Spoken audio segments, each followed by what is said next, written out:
The UDR CAST is not affiliated and does not represent any 12-step fellowship. I, Bill Ward, the host of the UDR CAST, will be sharing my experience and my journey of recovery. That does include, but is not limited to, the literature contained in the Big Book of Alcoholics Anonymous and the 12 Steps. Our guests will be sharing their own path to recovery and what has worked for them. The UDR CAST encourages and supports all paths to recovery.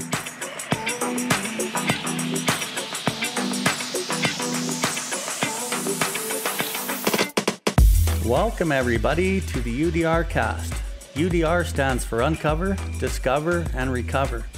My name is Bill Ward, and I'm coming to you from the recovery capital of Canada, Calgary, Alberta. Here we are going to discuss everything recovery, different perspectives, different experiences, both with the people I know and with others from around the world.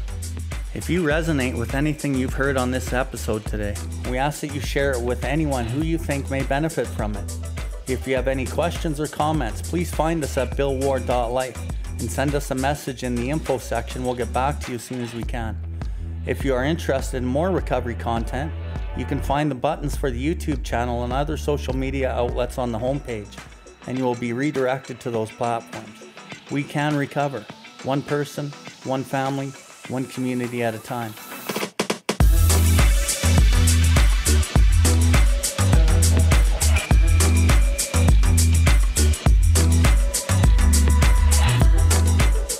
Welcome everybody to the UDR podcast. Today we got a special guest, a friend of mine, fellow member of the Fellowship of the Spirit. We have Ganesh.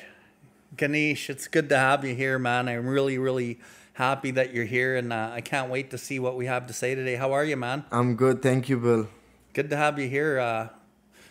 So I asked you to be on, and you just said, yeah, no problem, and you were fucking here, and I love that kind of commitment. What is the program basically? Why would you say yes that quick? Because for me, this program has given everything in my life today I have is because of this program.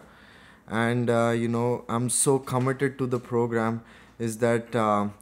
especially if you ask me, I cannot say no.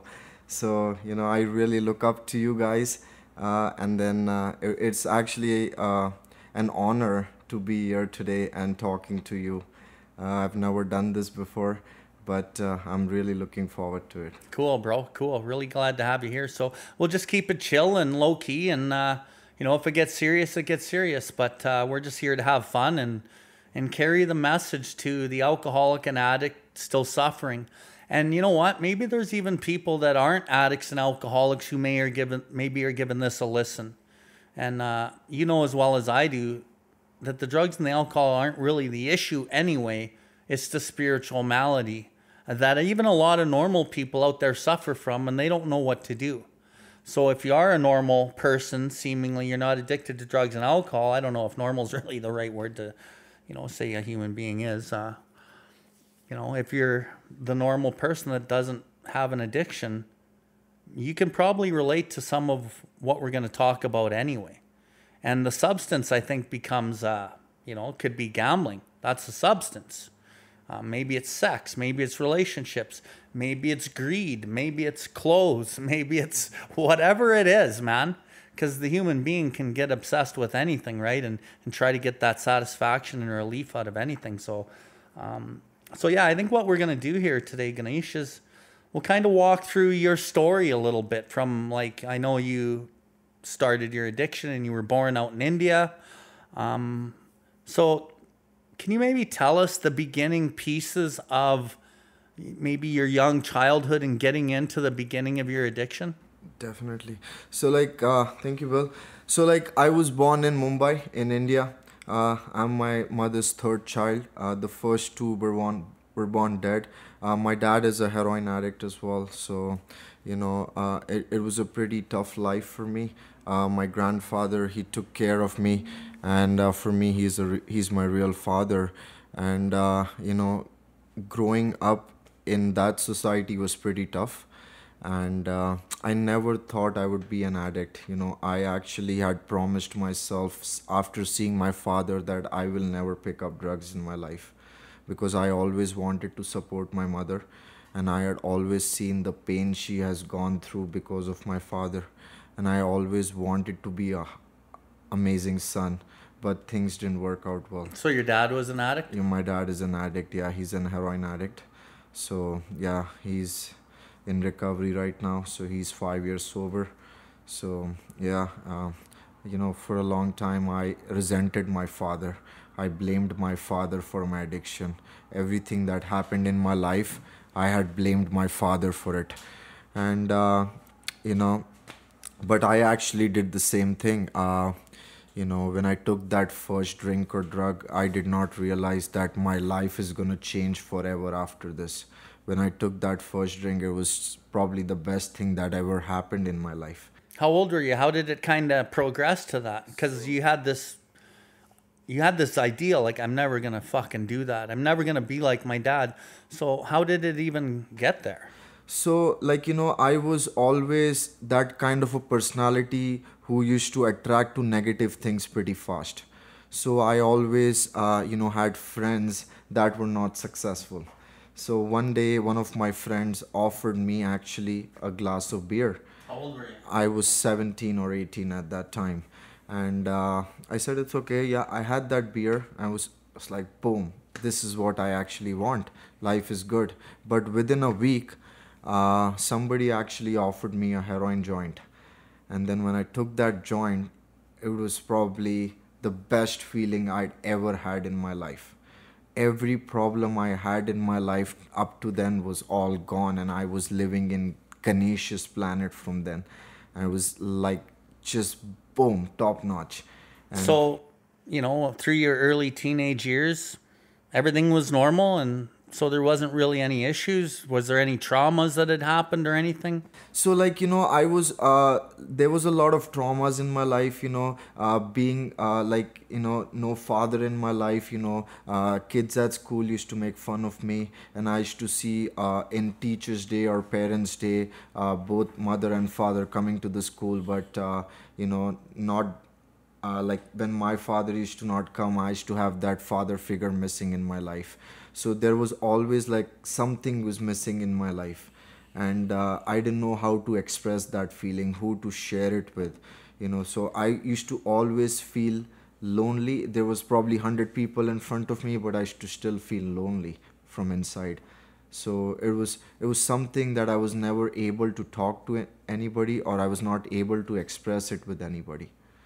So when you had that first beer, did you feel something different? Yeah, it was a great feeling. It's like boom, it's life is wonderful, and I always wanted people to talk about me, and I thought if you're drinking, you're cool, you're gonna get the girls, everybody's gonna come and talk to you. So it was kind of a show off personality when I took that drink. Oh, I'm the kingpin now, this is how adult behave, I want to stay cool, I want to look cool. So that was kind of the behavior pattern that actually led me to that first drink. But it just got worse after that. So then you had your first heroin joint and you were rocketed into the fourth dimension. Oh, that was like boom. I've never had something like that experience in my life. When I took that first joint, it was like the world is revolving around me. I was like, oh my God, I didn't know what to do. I just like lied down on the floor, and I was just watching the stars. Everything is just moving, fast moving. But after that, it was just like I went to any lengths to get that next high. It was just heroin after that. And Okay, walk us through some of that turmoil and like powerlessness. I had many dreams in my life. My mother actually wanted me to do hotel management. She borrowed money from a lot of people so she can take care of my education. So she put me into ITM college, that is Institute of Technology and Management. So I went to do hotel management there, and and my addiction was on peak at that time.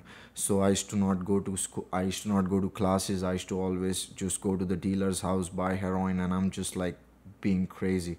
So, and I did not know about the powerlessness at that time, because I was enjoying my life, and I thought life is only about smoking heroin. There's nothing else about it. So what happened was, I started stealing money from my house. I started lying to my mom. I started hitting my mom. I started stealing her jewelries. I went to every place I never wanted to go. There was fights happening in my life. I was cheating people. I was just into that life which I never thought I would ever be. So it was only a full problematic and chaotic life that I was moving ahead with. And every dream my mother had about me was actually just going down.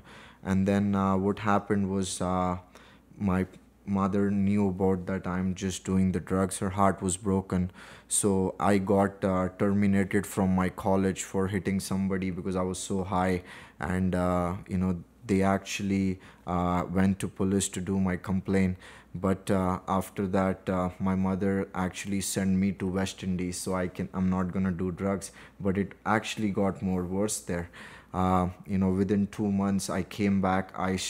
When I went to West Indies, I actually gave all my clothes for drugs.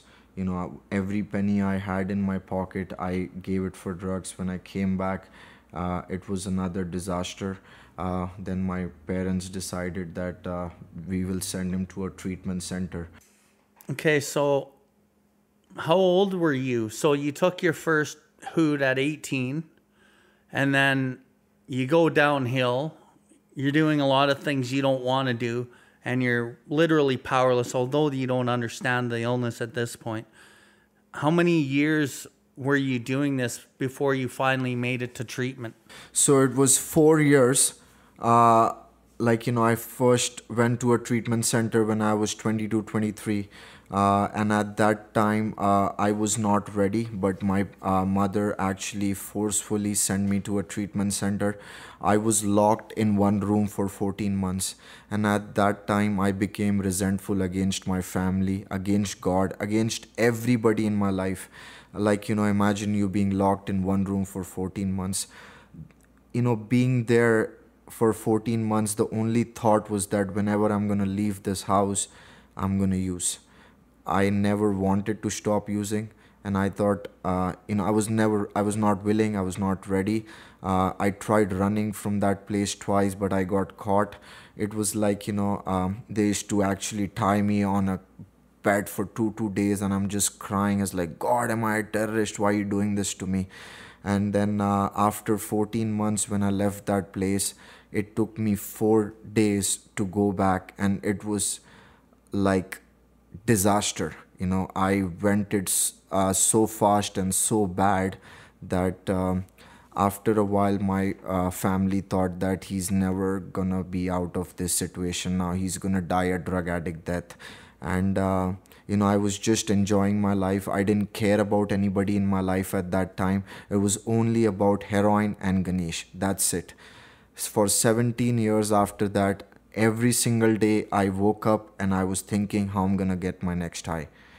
And that's it. I did not have any dreams. I did not have any career opportunities, nothing. Everything I had dreamed about, heroin had taken over. And it was just only about heroin. One day I came home, my mother was trying to commit suicide. And I saw her, she was hanging herself. I just went and caught her feet. I was like, what are you doing? She's like, I cannot see you dying like this. Maybe if I die, that's going to help you to stay sober. But that also would not help me to stay sober. I cried with her for 2 hours, and after she went to sleep, I went outside and I just did my heroin, because it was such a terrifying feeling, because I was dead inside. I had no feelings about anybody in my life. I did not care about the pain and suffering my family is going through because of me. And it was just only about me. And at certain point, everybody told me that, Ganesh, you're done. Nobody wanted me in their life. Nobody wanted me to see, nobody wanted nobody wanted me in their life. And then it was just, I was trying to run away from the reality. I only made friends who used to do heroin. I never had normal friends in my life. Anybody I saw, I always asked money for heroin. It took me to a level that I could not see myself in the mirror at a time. And I lost my best friend because of heroin. His death is still a mystery. Somebody threw him out of the train, and his parents actually recognized his dead body by his tattoo because his face was so badly smashed. And then when I saw his dead body, I told myself that I cannot be that guy. I'm a smart user. This cannot happen to me. He was not a smart user, so that's why he's dead. I will not be that person. And, it just continued. And it was disaster after disaster, rock bottom after rock bottom. Nothing at that time in my life would have kept me sober. No emotional attachment to anybody. Everything I had in my life, at a point I was seeing that was going away from me.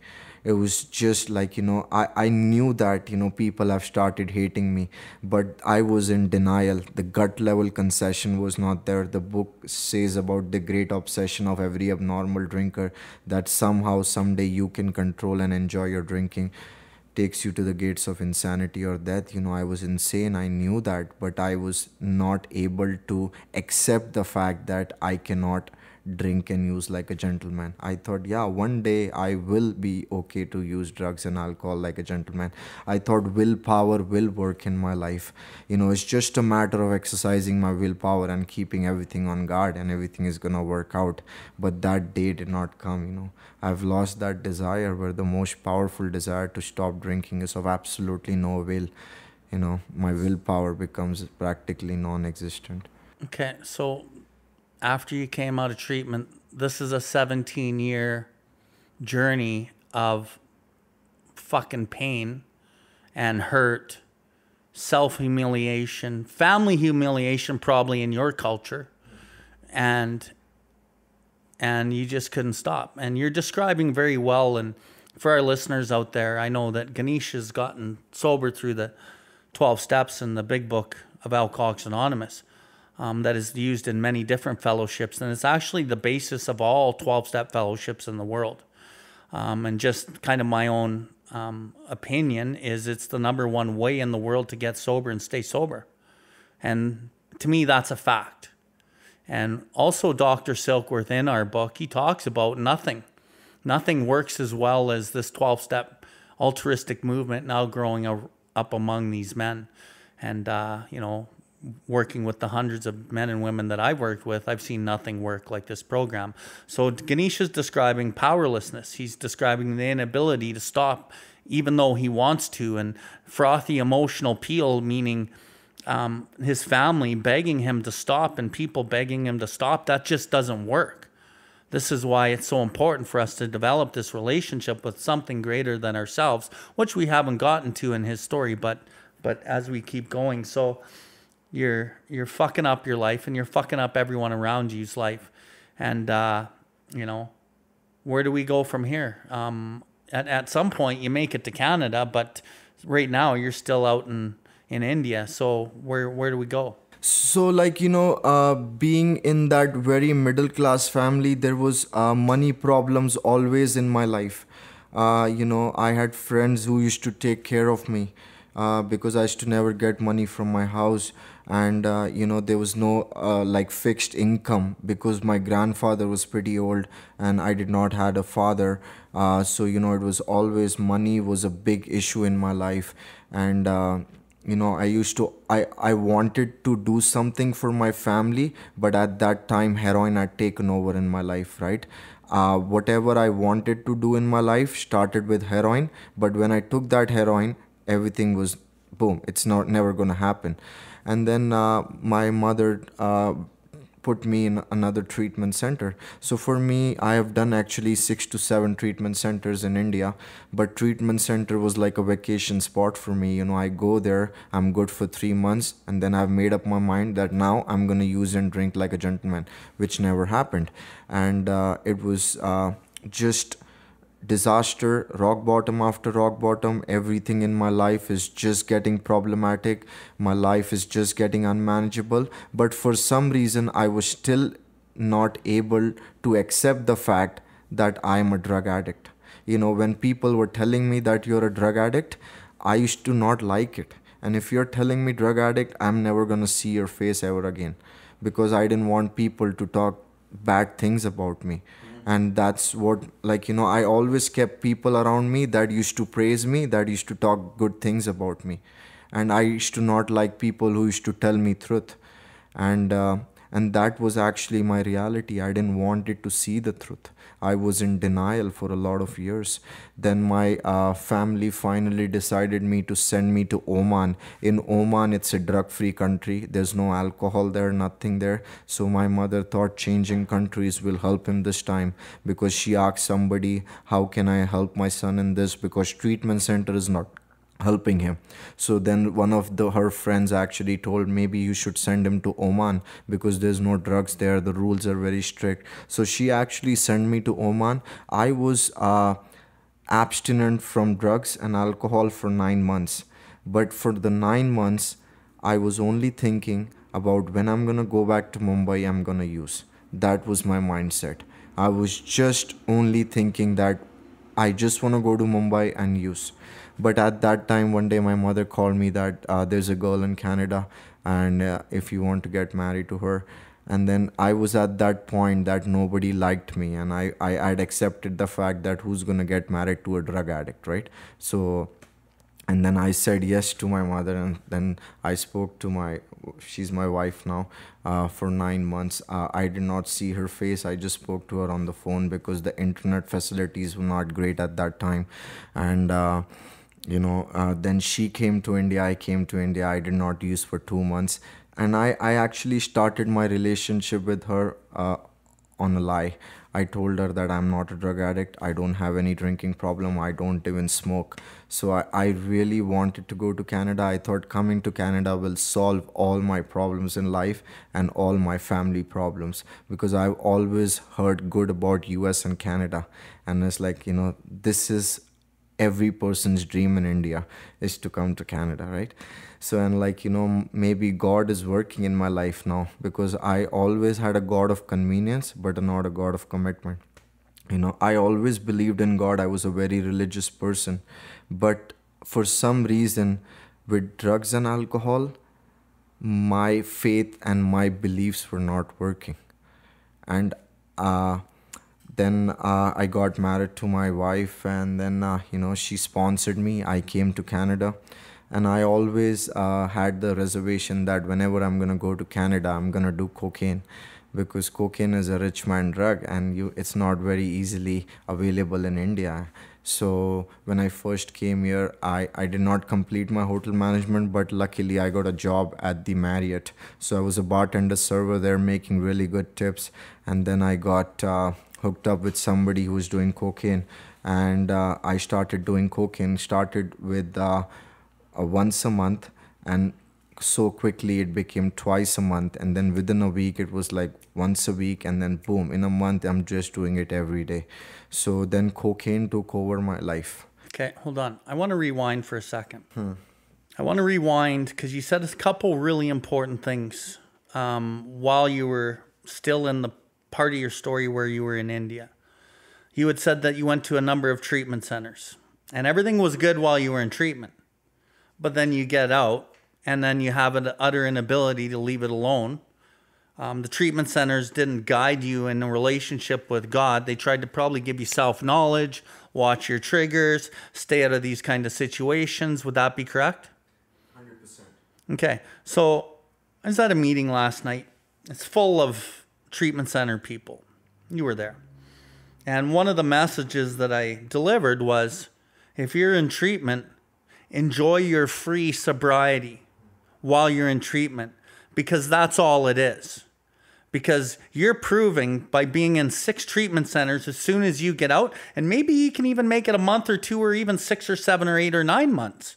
But eventually, without the relationship with that higher power, as marshaled by your own willpower, you're fucked. And you have proved that. and you did the geographical cure. You moved to a different country and you couldn't stop thinking about the drug. And then what did you do? Oh, well, I'm going to get married. So the geographical cure doesn't work. The fucking treatment centers ain't working. So now let's make a human being. This is what's going to do it. I'm going to get married. Everything's going to be different this time. This is what I need. It's kind of like, I'm going to have a kid and that's going to get me sober. I'm going to get married. That'll get me sober. I'm going to get this job and this kid and this husband or wife. These things will keep me sober. But for the real deal alcoholic, that's a fucking lie, because it doesn't actually work. So you get married, you come to Canada, you start off the marriage on a lie, and you think that you're going to be able to stay sober, and you're not sober. Really, for the listeners out there, it's because he suffers a spiritual malady that he cannot fill from all of these things outside of him. He cannot be on guard for this illness. He cannot be avoiding places. You can't be on guard. You can't be avoiding places. You can't put anything between you and this illness, because the illness will fucking take you. It'll take over. And so now he's in Canada. He hasn't been here very long in this story, and he's already fucking lying to his wife. So he's manifesting the lie that he started with. And here he is in Canada, and he's fucking succumbed to the desire again, as it says in our book. Succumbed means failed to resist. And I'm very similar to you, Ganesh. I had a lot of the very same things happen, just in my own way. And I had a wife, and I had kids, and I had a business, and I had a lot of money, and I had these things. And nothing would stop it. I would always succumb to that desire to use until I had nothing. And so now you're in Canada, bro. And when I was actually coming to Canada, when I was sitting in the flight, and I had promised myself that this is it. I'm going to start my new life now. I'm never going to use drugs and alcohol ever again in my life. That's it. But I was wrong. I thought I am the only one going to Canada, but I forgot my disease is also coming with me to Canada. And when I came to Canada, it was a disaster. Everything I had planned, everything I had thought about, everything I thought I could do was rubbish, garbage. And when I came here, it was another rock and roll. I started doing coke, and then again started fighting with my wife, starting hitting my wife, starting stealing money from her. What I was doing in Canada, in India with my mother, I actually transformed that energy to my wife. And now whatever I did it to my mother, I was doing it to my wife. And then I thought, as you said, I said, now I'm going to have a baby and everything is going to be okay. And, we had a baby. And when my daughter was born, that is the best thing that has ever happened in my life. I've never loved anybody in my life more than my daughter. And, I was the first one actually to see her. When I saw her, and I thought, after this, my life is going to change forever. I'm going to be the best dad ever. I'm going to give her the best love she deserves. The love which I never got in my life, I'm going to give her. And now you'll stay sober because of her. Because of her. But that didn't work out. No shit, right? So what happened was one day, and my wife used to go to work. She was a manager in 7-Eleven. But one day I was so high. That my daughter was 3 years old. She was crying for 3 hours. She was crying for 3 hours that, Papa, feed me, I'm hungry, I'm hungry, I'm hungry. And I was so high that I was not able to get up and feed her. And that poor kid went downstairs. She put the bread in the toaster, and suddenly I could smell something is burning. I went downstairs, and then she was eating that burnt bread. When I saw that, my heart just melted. What was she eating? That the bread was burnt, and she was eating that burnt bread because she was so hungry. And that just broke my heart. And I started crying. It's like, I don't want this life, I don't want this anymore. What am I doing? For the first time in my life, I accepted the fact what I'm doing is not right. It's affecting my daughter. For the first time in my life, somebody I loved the most was getting affected because of my drugs. And I promised myself after seeing that, I'm never gonna use again. But guess what? After 3 hours, I'm using again. Nothing could stop me.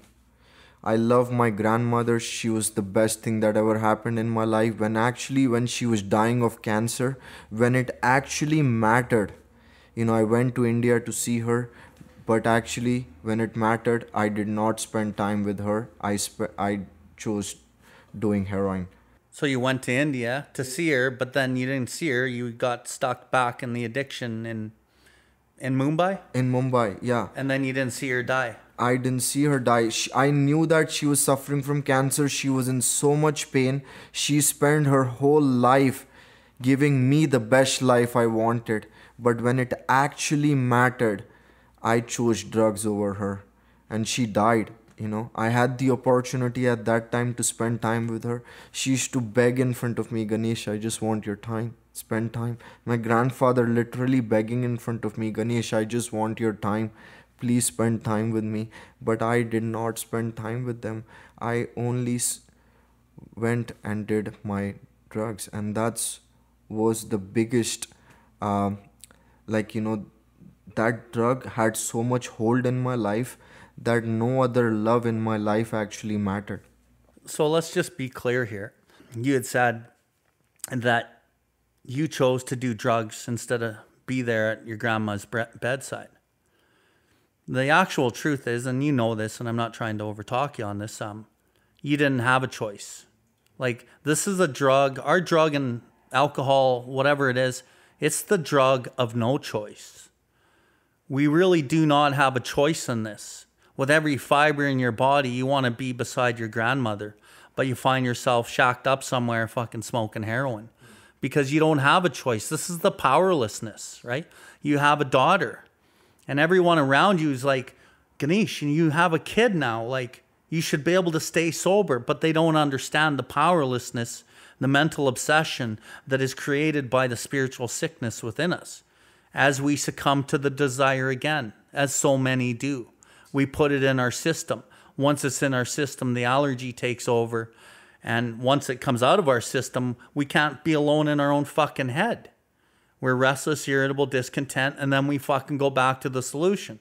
The thing is the solution is killing you, and it no longer does what it used to do 20 years ago or 25 years ago. But you don't know what to do, right? So, just clarity is important for the listeners that this is actually drugs of no choice, right? And you're proving it through your whole story, right? And I'd reached that point in my life that when I was not using, I was fucked. And when I was using, I was fucked. So like at that point, I was like, I don't know what to do. I don't know, I thought just killing myself now, that is the ultimate choice. I'm gonna kill myself and I'm gonna be out of this pain because I don't have a solution. I don't know how to stop now. And I don't want my family to suffer because of me. I don't want people to suffer because of me now. And, I used to cry when I used to go to work. It's like, God, if you're there, then please help me. Now I could see the pain. I really wanted to stop now. And I used to beg, like, God, please, please, please help me. I really want to get out of this now. I had no solution. I'm crying, going to work. In an hour, I'm calling my dealer again and I'm doing the same shit over and over again, expecting a different outcome. I knew that when I'm gonna take that first line, everything is gonna be a disaster. I know it now, but I cannot stop it. I have no power. I've lost that power of choice when it comes to cocaine. It is game over for me, and I thought I'm gonna hang myself. I used to pray to God, like, God, please help me, so I wanna die. I've attempted killing myself for a lot of time too, but I was so scared to kill myself as well. But at that one point, it was just like the psychosis had taken over in my life. I used to be so scared. I used to think the cops are gonna come and catch me. I used to lock myself in the washroom for seven hours, just staying in one position and thinking there's somebody standing outside the room. My wife is cheating on me. 3 o'clock at night, I'm just shouting at her, "You're cheating on me. There's somebody in the room." There's nobody in the room. I am becoming crazy now. I am insane now. And I've proven it that, living with a person like me is actually a curse. I salute my wife for actually living with me. She's gone through so much pain and suffering. She had the option to walk out, but she didn't. You know, it was just a disaster. When I used to come home, my daughter used to be scared, you know to see me. And then she told me once, like, I don't like you anymore, I am scared of you. And when she told me that, i I didn't know how to respond, I didn't know how to react. Imagine a daughter telling her father that I'm scared of you, and I love her, but I don't know what to do for her. I just say that I love her, but I cannot express that love. I don't do anything for her. The only thing I do is do cocaine. That's it. Yeah, dude, like I'm resonating so much. I had my family and my daughters, and the same thing. I couldn't stop. I had my company that was making lots and lots of money. We had everything. I had, seemingly from the outside looking in, my life was perfect. I had the big house, great money, own business, beautiful wife, kids. Everything was good, but systematically, it just got destroyed. And in our book, it says, the heavy drinker, if you give him sufficient enough reason, he can stop or moderate. Might be hard for him, but he can stop or moderate. Maybe it's falling in love. Maybe it's the family. Maybe it's that frothy emotional appeal. Maybe it's loss of the career, loss of a house. But for guys like me and you, that's not the case. It talks about, but what about the real alcoholic? We will burn it down to a crisp, and we will lose everything. And this is a disease of isolation. Really, what's happening within you and what happened within me is I become so disconnected with me that I disconnect from you. And then I get so alone. And you talked about, and it describes that in our literature, you get to the jumping off point. You can't live with it. You can't live without the alcohol or drugs, and you don't know what to do. And life becomes unbearable. And then suicide becomes like a pretty good alternative.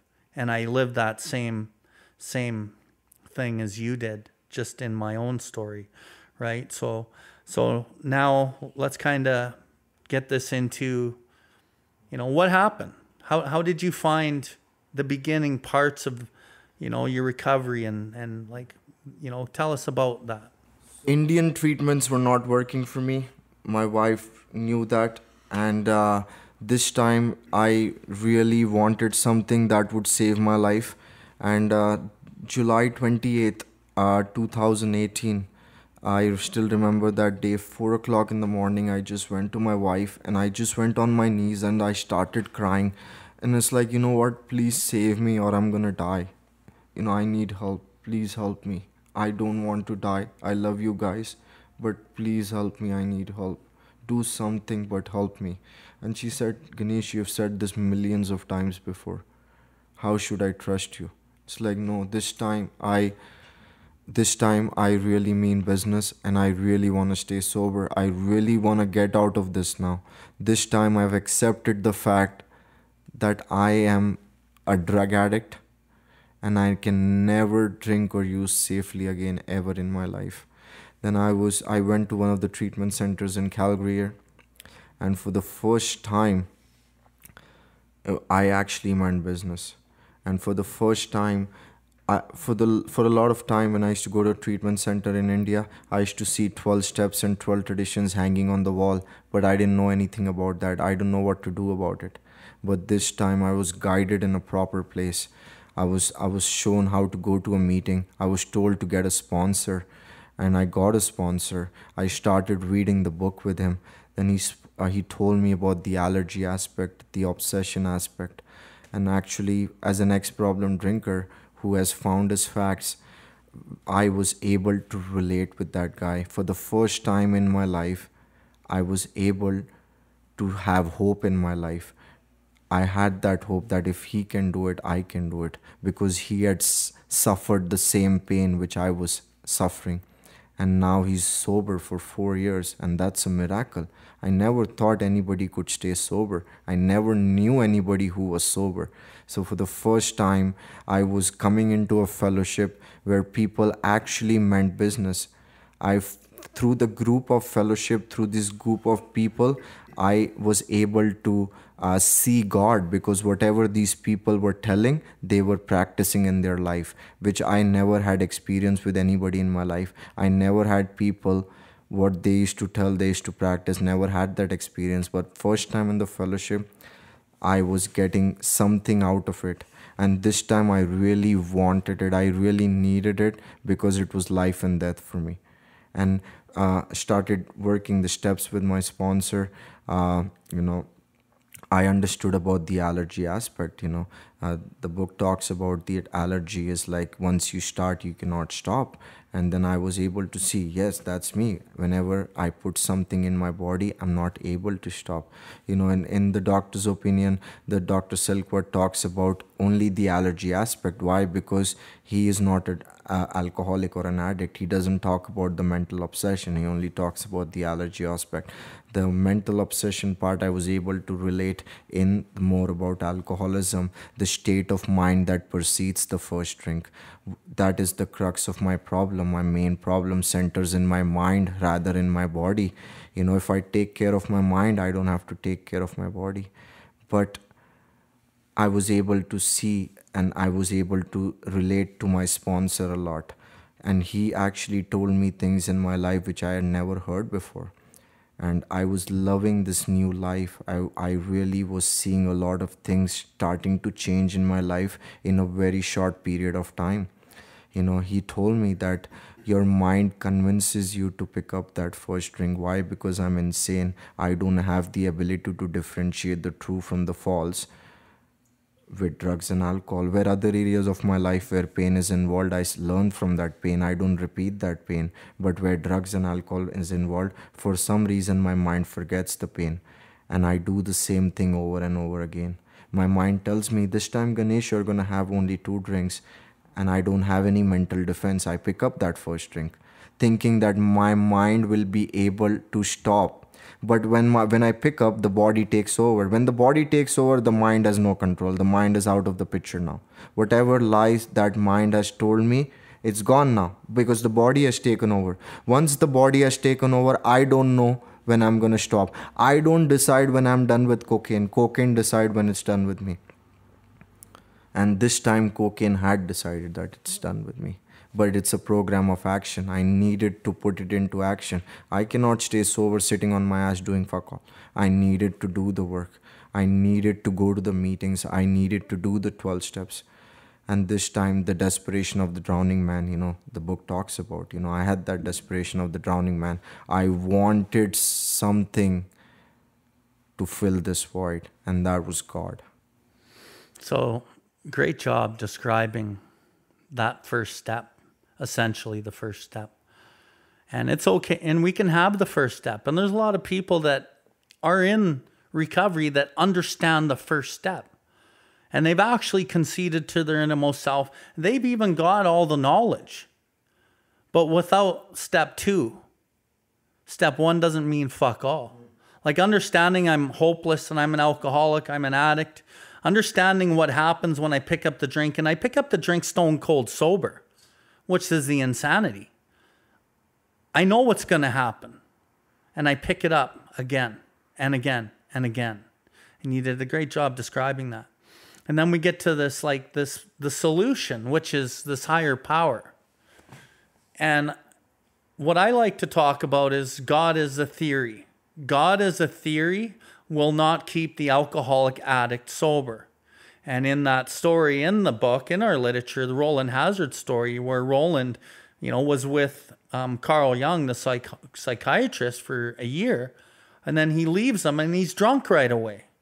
He goes back to Carl Jung and goes, dude, what the fuck? Why can't I stay sober? He's like, you're one of those guys. You're one of the hopeless variety that I don't know if there's any hope for you. And Roland's like, dude, don't tell me that. The gates of hell had closed on him with a clang. He finally realized he's fucked. And he's like, please, Dr. Jung, Is there something? And Dr. Young's like, well, I've heard of these things. To me, they're a phenomenon. So I'm going to tell you what it is. I don't know if you can do it. I don't know really much about it, but I've heard of it. He says it's called a vital spiritual experience. And Roland's like, okay, what's that? Carl Jung's like, okay, it's ideas, emotions, and attitudes that have been the guiding forces of the lives of these men, alcoholics and addicts, have to be cast aside. And we have to allow a whole new set of conceptions to dominate us. We're talking about the psychic change. You had mentioned the mind. The main problem, the crux of the problem centers in the mind. We got to change the mind. If I don't put the substance in my body, I'm okay. But how do I not put the substance in my body? I got to change the way I view life. I got to change the ideas, emotions, and attitudes and how I perceive everything. And I got to look at this stuff, and I can't really cast it aside if I don't know what it is and look at it. And once I can do this, and I allow this new set of conceptions and ideas to dominate me, which is basically what our program teaches us, these principles of life, then I can begin to recover and have a really good life like where you're at. But the thing I wanted to touch on is also in that story, Roland Hazard hears this and he's like, oh, great. I'm religious. I believe in God, so this should be easy for me.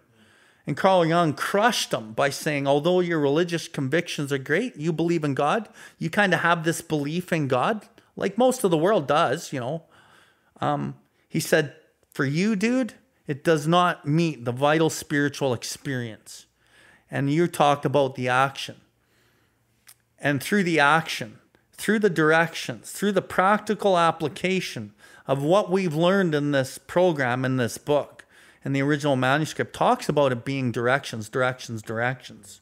And following the directions is what actually allows God to work in and through our lives that can allow us not to pick up a drink and level ourselves up to a place where we never want to pick up a drink because our perception of life is so fucking good. We don't need any solution because our higher power gives us the ease and comfort.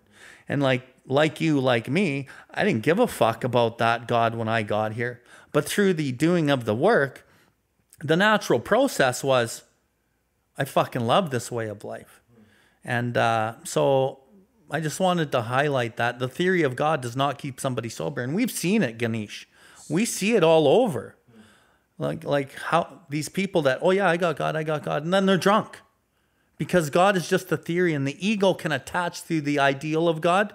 But unless you're working like with God in your life, that it just doesn't work out, right? So go ahead. So as I've heard you a lot, and you always tell me that the best part about step 1 is step 2, but it always has to be a working faith in a higher power. Okay, but when I first came into these rooms, people told me that God is the answer to all my problems. But I said, I was confused at that time because I was very religious person. I believed in God, and it's like, if God would have helped me, He would not have let me suffer for so long. Why did not He help me before? But the book talks about ego deflation of great depth has to be engraved in these men if these people have to find God and spiritual experiences. And that only comes through working the 12 steps of Alcoholics Anonymous. The only solution for me is the 12 steps. The book says the character building through suffering might be all right for saints, but it certainly didn't appeal to us. It did not appeal to me. Or me.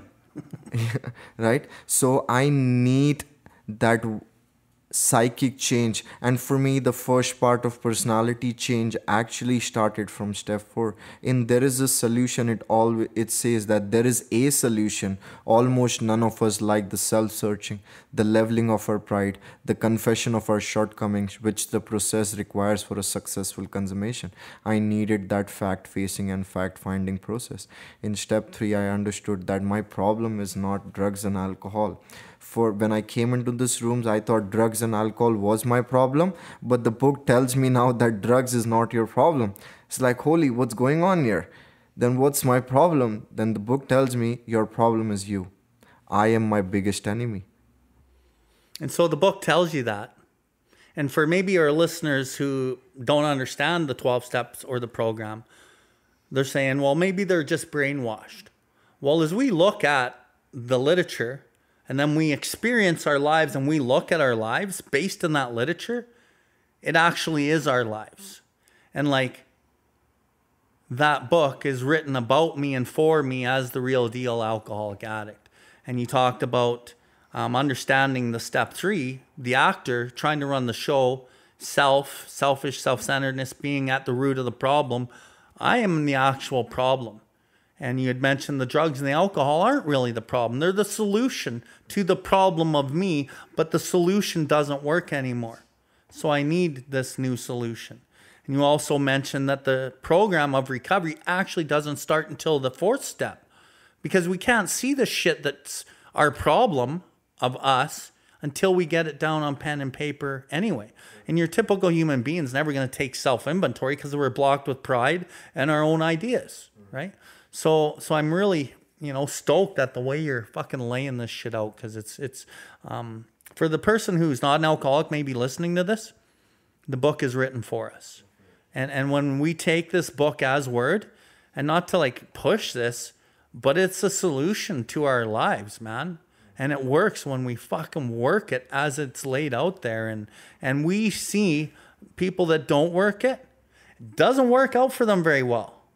But the ones that do work it, it works out for us way better than we fucking imagine, right? So carry on, buddy. And then, as you have spoken about that, my problem is spiritual malady, right? And if I don't do the step 4, the spiritual malady will never overcome. And if the spiritual malady will not overcome, I will not be able to straighten out mentally and physically. And then the purpose of these steps is to enable me to find a power greater than myself that would solve all my problems. And if I don't remove the blockages in steps 4 and 5, then I will never be able to make that conscious contact with my God. Because then my connection is never going to be fulfilled. I'm always going to be left to my own devices. And I have proven that left to my own devices, I'm fucked. And I'm an extreme example of self-will run riot. So it was a great experience doing steps 4 and 5. A lot of things in my life, I was able to, be clear. That pain and suffering through alcohol gave me a lot of clarity in my life. I was blaming the world for my problems. I expected people to work according to my convenience. But this time, actually, I was able to see where my part was. And through doing the steps, the obsession was removed. The sanity was returned in my life. In step 5, it says, admit it to God, to ourselves, and to another human being the exact nature of our wrongs. It is actually telling me to, first my connection has to be God, then myself, and then with another human being. It's about connection. This program is about being connected. And this 12 steps helps me to be connected, And how do I get connected? So it really is a way of living. 100%. And if we groove it into our lives in those early years, it just becomes a way of life. And you're an example of that. So as we have worked this program, you've worked all the steps. You have a good understanding of the steps. And the longer you stay sober, the deeper the depth of the steps are and the deeper the relationship with your God is. And when we say God on here, Ganesh's God is different than my God, is different than Matt, who our audio guy is here. It's our own conception of God, whatever that may be. For me, it was my grandmother. For me, it's nature, my culture, many different things. And for you, it's whatever it is for you. But as we're down to about the last 7 or 8 minutes of this podcast here. So I want to kind of run through and what are the things that really helped you the most in the step work or in the program? What can you lean on and tell our listeners who maybe have been in recovery a long time that can't seem to get it? What's the message for somebody who can't seem to get it? So today, my life is no longer my business. It's my God's business. I made a decision in step 3 that that He's the Father, I'm His child. And, it's not just talk the talk, it's walk the walk. I've seen a lot of people, they focus on materialistic priorities. The priorities change after a while, but my priorities has to be spiritual. You know, this disease is very cunning, baffling, and powerful. If I don't do this, I'm gonna go back. And if I go back, I know I'm not gonna be the lucky one to make it back alive. We are talking about life and death here. You know, it's not a joke here. It's not like a Tom, Dick, Harry. People are gonna just come, say nice things, blah, blah, blah, go back, enjoy your life. It doesn't work. This is real shit. This is deep. You know, people life depends on it. You know, the biggest thing that has helped me in my life is working with others. Because my problem is self. When I'm working with others, I'm not thinking about self. You know, it says in the book as well, faith alone is insufficient, must be accompanied by self-sacrifice and unselfish constructive actions. And the best method for me practicing selflessness is working with others. You know, if it wouldn't have been for step 12, I would not have been alive today. It was because of working with others, because of step 12, somebody came and approached me, helped me to do the steps. What was so freely given to me, if I don't give it away, I'm not going to have it. This program is about giving. And a huge part of that 12th step, working with others, when we look at all the other steps, a lot of the other steps they're about self-examination. But I always say, what better way to self-examine yourself than sitting across the table with another addict, alcoholic, human being essentially, looking at yourself, talking to yourself, listening to yourself, connecting your heart with somebody else's heart, watching the lights come on in him and watching more lights come on in you. So you're examining yourself through the aspect of working with another person, and you're opening your heart in ways that is indeed miraculous. And that opening of the heart process has actually changed the whole trajectory of my life. So, you know, what do you have to say on the self-examination and some of that shit? Like, you know, the biggest part of my recovery is talking to another alcoholic, especially my sponsor and God-centered pillars in my life today. Prayer and meditation has been a very big aspect in my life. The book says prayer and meditation, when taken together, is unshakable foundation for life. My problem is that I like to live in the future. You know, this program is about daily reprieve contingent of my fit spiritual condition. And step 11 says, sought through prayer and meditation to improve our conscious contact with God. It doesn't say to rest our conscious contact. It is a lifetime process. My conscious contact has to be top-notch daily basis. You know, what is God's will for me? Thy will be done. The best thing that can ever happen to me is that I am alive today. Not everybody gets an opportunity to come to this rooms alive. This is not my life, you know. This is a gift. You know, he's the employer, I'm the employee. And what's his will for me today? Honesty, tolerance, love for others and God is the daily basis of living today. You know, when I worked with another guy, I never thought I could ever work with somebody. First, I did it out of fear, but now I just love it. Why? Because when I see people lives getting better, their family coming back, no amount of materialistic achievements can match that. Whenever I help somebody, I always expected something out of it. But today, it's not about that. The book also says, as an ex-problem drinker, my constant thought should be, how can I help others and help them meet their needs? My constant thought is about others. When I'm thinking about others, I'm not thinking about myself. Mm-hmm. And, you know, one of my mentors, Jordan Peterson, he talks about doing something that has purpose and meaning of your life will allow you to navigate life's certain catastrophes, such as death, such as loss of a child, such as whatever. And you've been through, you know, family members dying. You've been through a lot of shit. And because you live this life with purpose and meaning, and you have dedicated yourself to service and helping others, it has actually pulled you through some of these really dark times, right? And it's kind of like building the ark. Like he talks about building the ark. You're building the ark. So when the flood comes, you can float with it. Because if your ark's half built, when the flood comes, you're still living in self and what you can get and looking at the world and what can I get from it. When that flood comes, it fucks with you. But you've been able to float with it because you've built your art through service, right? The book says common sense thus becomes uncommon sense. The way that we used to live our life is actually the opposite. I don't need to go and take and grab and pry out of life.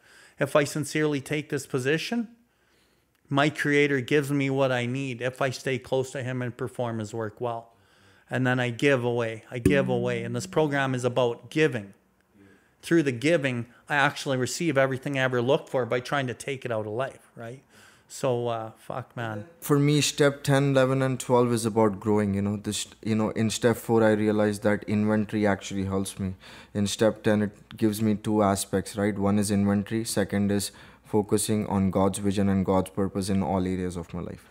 Then in prayer and meditation, I make that conscious contact. I improve. I ask God for strength. And then I ask him, how can I carry my God's vision in all areas of my activities? And then when I work with others, because now the psychic change has happened, I've got a new way of living and thinking today. That's a revolutionary change which I never thought could happen in my life. And as this is a family disease, guess what? My wife is so happy today. Finally, we can eat food together. She used to make food for me. I used to throw it in the garbage. For 5 years, I used to throw her food in the garbage every night because I was so high, I was not able to eat. But today, I respect and give value to everything I have. And, today I have a great relationship with my daughter, great relationship with my wife, my mother, everybody in my life. People want me in their life today. They're not running away from me. They like me. They ask me for suggestions. That is alien, actually. Nobody ever thought they could ask me. But people call me today. What a gift that is. They want to talk to me. And I actually pick up their phone and talk to them. Sometimes I don't want, but I do it because my biggest problem is my ego, right? The set aside prayer helps me a lot. God helped me to set aside everything I think I know about myself, my program, the 12 steps, the big book, myself and you, God, so I may have a new experience and an open mind with all these things. Help me to see the truth. These prayers, these directions in these books have helped me so much.